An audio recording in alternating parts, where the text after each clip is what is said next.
The Battle of Liege was the first major battle of World War I. The battle took place just 38 days after the Archduke of Austria, Franz Ferdinand, got assassinated by Gavrilo Princip, a Serbian nationalist. Germany was fighting to execute the first steps of the Schlieffen Plan, and Belgium was fighting to defend their country. From August 5th to the 16th of 1914, German and Belgian troops fought the first battle of the Great War that is known today as the first steps of the attempted Schlieffen Plan. The Battle of Liege was Germany's first plan in executing the elaborate and famous Schlieffen Plan. The Schlieffen Plan was a plan to capture Paris. In order to execute this plan, Germany had to go through Belgium and Luxembourg so they could mobilize their troops to the west of Paris. The Battle of Liege is an example of a debate that A.J.P. Taylor, a historian in the 1960s, brought up. Taylor argued that the mobilization of all the great powers led to an inevitable drift of World War no one wanted. This led to the famous debate of the World War being Germany's fault or all the European powers' fault. The Battle of Liege took place in the neutral Belgium. The city of Liege was seen as the gateway to France. Once they captured the city, the Germans intended to send its second army through the country so as to attack France. The first part of the plan did not go as smoothly as Germany anticipated. Liege was a fortress city, and the fortresses were heavily armed. At the start of the battle, the Germans had about 320,000 men, while the Belgians had a meager 70,000. The Germans had expected a swift and sweeping victory, but ended up suffering heavy casualties. Liege, located on the confluence of Meuse and Earth rivers, had 12 forts made of steel and concrete and armed with 400 heavy guns and retractable turrets, so it's difficult to understand why or how the Germans intended in sweeping through the city, even though they outnumbered the Belgians 4-1. The German attack began on August 5th, and as mentioned, that proved unsuccessful due to the forts. To combat that, the Germans used Zeppelins to drop bombs on the city day and night for 2 days. On August 7th, the Germans were able to go through the forts.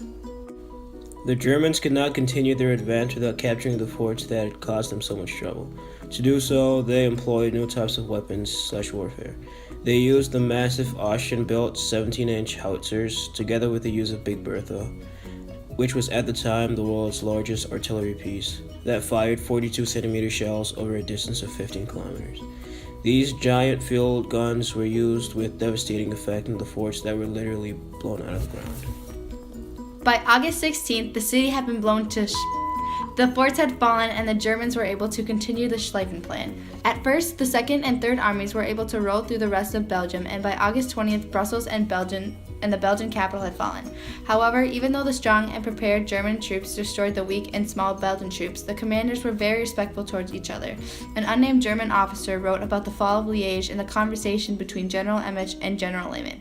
"We brought him to our commander, General von Emmich, and the two generals saluted. We tried to speak words of comfort, but he was silent. He is known as the Silent General. I was unconscious. Be sure to put that in your dispatches." More he would not say. Extending his hand, our commander said, "General, you have gallantly and nobly held your forts." General Lehmann replied. "I thank you. Our troops have lived up to their reputations." With a smile, he added, "War is not like maneuvers." a reference to the fact that General von Emmich was recently with General Lehmann during the Belgian maneuvers. Then, unbuckling his sword, General Lehmann tendered it to General von Emmich. "No, Replied the German commander with a bow, keep your sword. To have crossed swords with you has been an honor." and the fire in General Lehmann's eye was dimmed by a tear. However, after the Battle of the Liege, Belgium almost disappeared in World War I. Nick Milne, a professor at University of Ottawa, concludes that a factor of a total war pushed Belgium out of the war.